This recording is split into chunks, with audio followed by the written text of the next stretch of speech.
Welcome to the Saturday morning meeting, PK52.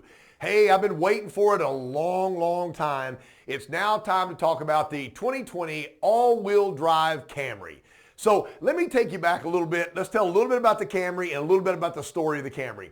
So this is going to be a four-cylinder only. And what Toyota's saying to the public and to the press out there, that only about 6% of the market is six-cylinder, so they're staying in the segment four-cylinder. You've got a 202 horsepower vehicle. That is an LE all the way up, the next three trim levels.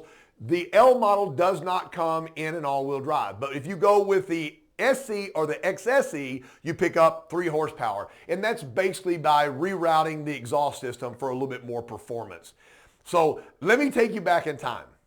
I have personally sold brand new all-track Celicas and all-track Camrys. So from 1988 to 1991, forgive me if I'm missing a year or two, we sold a Camry with a viscous coupling system that could be converted to what we called an all-track.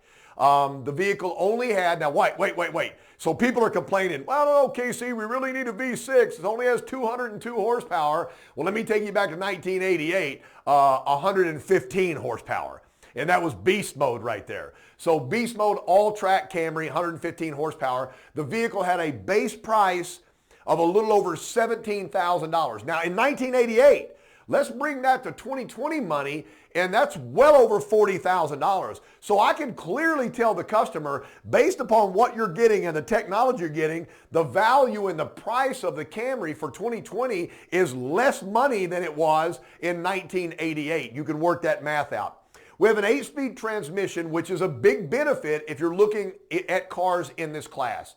I would say the two biggest competitors would be the Nissan Altima, all-wheel drive, and then the Subaru Legacy. Subaru Legacy has really good markets in the colder climates, not big sellers down in the bottom, but both of those cars feature a CVT.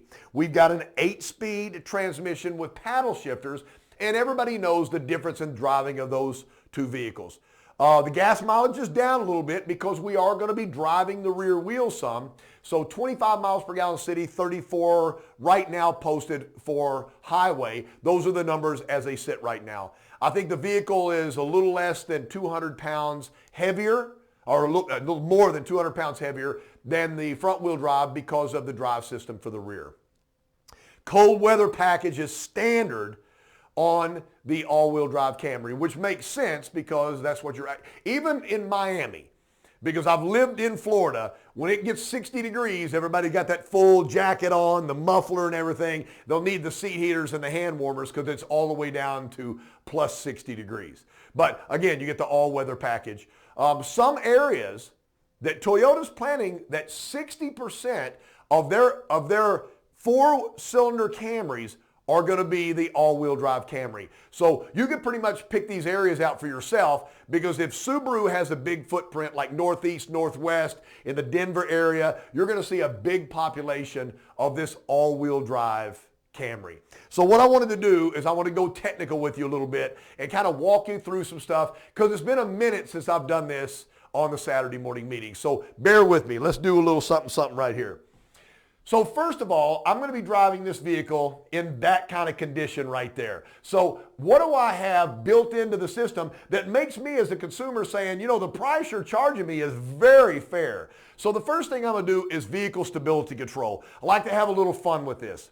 I'm a real big person on shapes. I love shapes, geometry and shapes. So I've got a little rectangle right here, and I've got 4 circles. I'm not going to call them circles because I can't draw a real circle. I'll call them an ellipse. And I've got some lines right here. They're not really lines, they're segments, because a line never stops.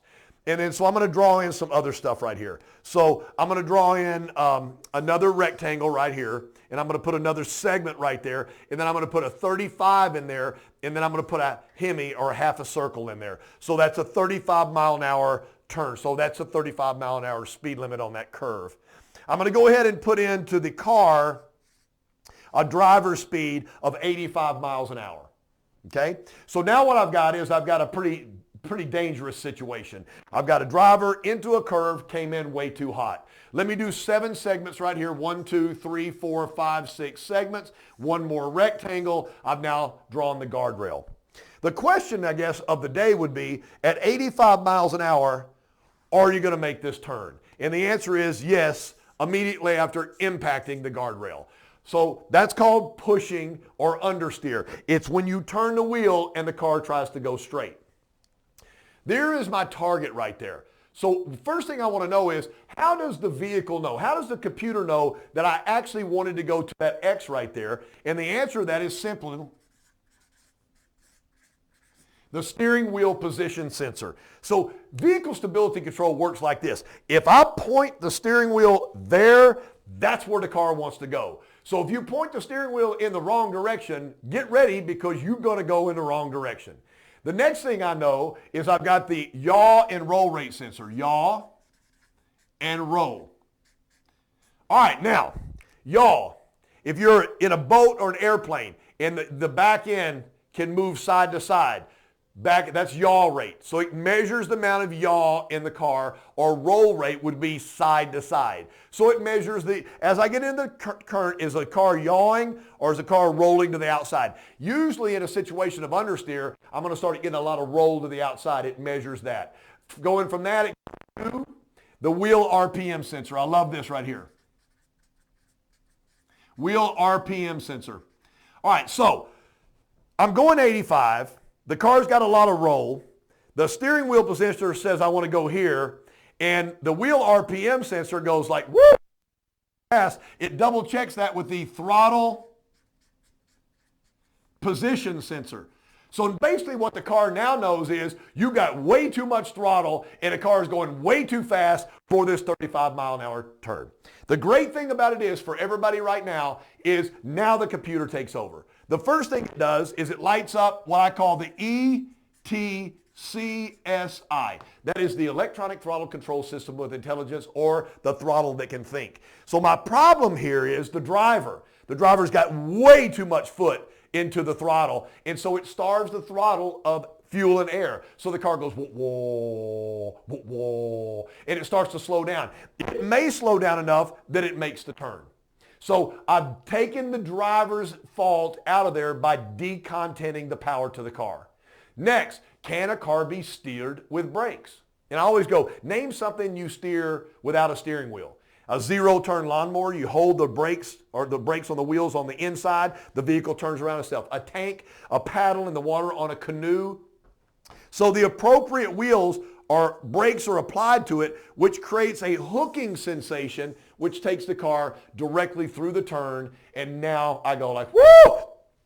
I must be a really good driver because I didn't realize I was going to make that turn. You know what? Now you drive a friend's car the exact same way that doesn't have vehicle stability control, and you have now met Mr. Guardrail. So that's the first thing. I'm in snow. All that is magnified because all that stuff will help me on a road system that is a little bit more treacherous. So now the customer understands that. The next thing is traction control. We've had traction control for a long time, and it's very simple. Let's start out by calling this a front-wheel drive Camry. And this is rudimentary art. I know it's not correct, but it works, okay? So I've got a differential in the front wheels. So what a differential does is it allows the wheels to turn at different rates. So as I'm turning the corner, the outside wheel is at a higher rate than the inside wheel, and it can adjust that speed. If that didn't happen, it would actually wear your tires out in a couple of thousand miles. So we have that.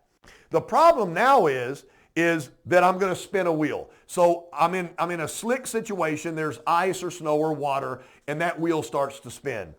The reality of science is power always goes to the slipping wheel. Or say it like this, power goes to the wheel with the least resistance. So now all the power is leaking through the differential and going over here to the wheel that's not spinning, and so I'm not moving. So there's a trick applied by our computer system.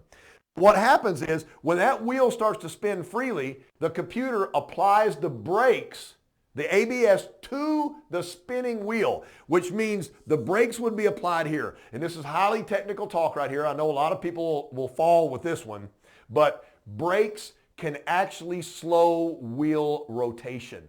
So the brakes are going, It's starting to slow this wheel down. So it appears that this wheel is now turning faster than the wheel that's had the brakes applied to it. So the differential would naturally put the power to the wheel that had grip.